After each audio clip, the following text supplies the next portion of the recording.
Je m'interroge ce jour sur la question de la mafia organisée tout autour de la délivrance des agréments dans ce pays. Comment comprendre le non-respect des procédures liées à la délivrance des agréments dans ce pays? Comment comprendre le fait pour certains patrons des départements ministériels de procéder comme ils veulent dans la délivrance des agréments dans ce pays? Il suffit de rentrer dans tous les secteurs pour comprendre qu'un seul individu peut se permettre d'avoir une succession d'agréments.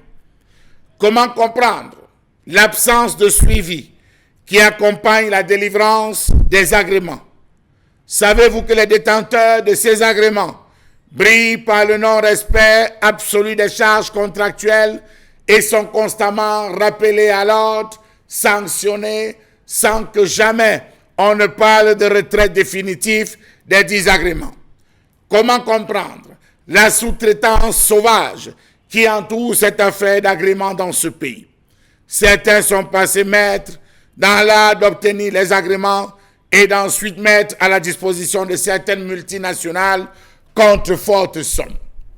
Comment comprendre le fait pour certains individus de ne vivre que du business des agréments dans ce pays? Comment comprendre qu'un seul individu puisse détenir environ 5 agréments différents dans ce pays, dans différents secteurs? Pourquoi de telles facilités sont accordées à certains et pas à d'autres? Comment comprendre toutes ces sommes faramineuses qui entourent la délivrance de certains agréments? On parle de 5 à 25 millions et parfois plus pour avoir un agrément. D'ailleurs, quels sont les critères d'obtention de l'agrément dans ce pays? Il faudrait bien suivre le regard lorsqu'on sait qu'il y a des personnes dans certains départements qui ont le stylo et le cachet du patron du dit département.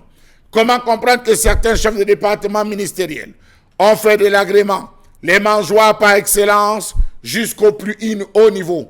Je parle là de la présidence parce qu'il y a certains qui ne sont délivrés que par le chef de l'État. Faites le tour des villages pour comprendre de quoi je parle. L'Est, le Sud, le Centre, l'Ouest en sont des exemples palpables dans ce pays. Tous les secteurs sont concernés. Il n'y a rien qui passe et ne repasse sans laisser de plumes. Chaque ministre qui arrive joue sa partition avec ses copains, la famille et s'en va. Tant pis si le pays s'enfonce. Faites le tour de certaines structures pour comprendre que celui qui exploite n'est toujours pas celui qui est le propriétaire de l'agrément. Le secteur des mines en est un. Faites un tour à l'Est Cameroun, vous allez vous rendre compte que les Chinois qui sont tentés de procéder à l'exploitation, utilisent l'agrément de X ou de Y. Peut-on donc véritablement vivre dans un pays où des gens s'arrogent le droit absolu d'avoir certains agréments au détriment de ceux qui ont la volonté de travailler? Plein d'entreprises arrivent de l'extérieur et viennent trouver des personnes qui détiennent déjà les agréments.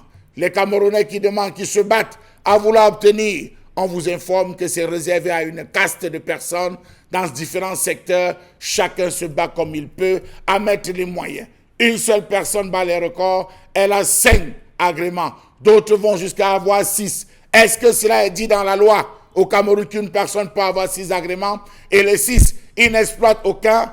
Peut-être il en a fait, va-t-on dire, parlons comme au Cameroun, il en a fait, il donne à qui veut et on lui reverse des grosses sommes. Lorsqu'il y a absence de suivi et non-respect du cahier de charge, il est interpellé, on joue les malins, on réussit à s'en sortir. Voilà comment vit le Cameroun, à chacun son agrément.